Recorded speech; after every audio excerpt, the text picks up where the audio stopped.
sa iba pa pong balita, pinapurihan naman ni Pangulong Aquino ang DPWH dahil sa tagumpay nito sa paghatid ng serbisyo sa taong bayan. Nagsalita ang Pangulo sa ika-115 anibersaryo na nasabing kagawaran nitong nakalipas na Huwebes. Balikan natin ang report na ito mula sa aming kasamang si Elena Luna. Kinilala ni Pangulo Aquino ang nagawa ng Department of Public Works and Highways sa nakalipas na 3 taon. Ginawa ito ng Pangulo sa kanyang pakikiisa sa ika-115 taong anibersaryo ng ahensya. Datos na po ang nagpapatunay. Sa 41,463 na nakapilang proyekto pang infrastruktura ng DPWH mula 2010 hanggang 2013, nasa 33,095 na o halos 80% na kabuuang bilang ng mga proyekto ang nakompleto hanggang nitong katapusan ng Mayo. Simple lang ang naging formula, ang 5 R's. Right projects, the right cost, and right quality, and accomplished right on time with the right people.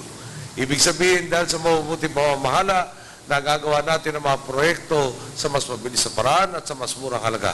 Napipigilan din natin ang katiwalian at pagtagas sa kaban ng bayan. Dahil sa ginagawang reforma ng DPWH, umabot sa 16.35 billion pesos ang savings ng gobyerno.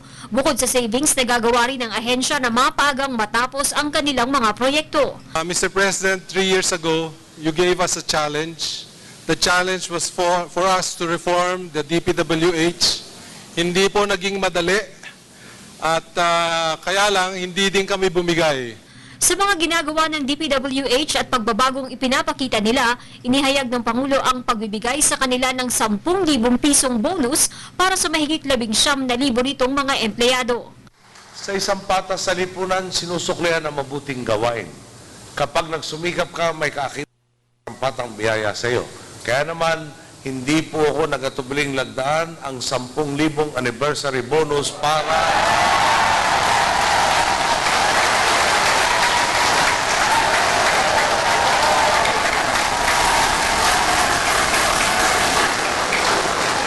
di ba nyo narinig yung para sa bawat opisyal at kawani ng DPWH ngayong taon. Umaasa ang Pangulo na magsisilbi itong inspirasyon para maging produktibo rin ang ibang ahensya ng pamahalaan. Alam po nyo dito sa hilera ng kung saan nakalagay ang inyong mga opisina, meron tayong pinakiusapan rin na magbago na. Hindi ho tayo pinakinggan. Pipilitin na ho natin sila magbago.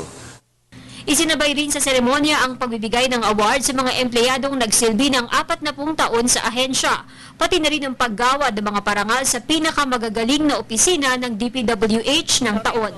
Para sa Telebisyon ng Bayan, Elena Luna.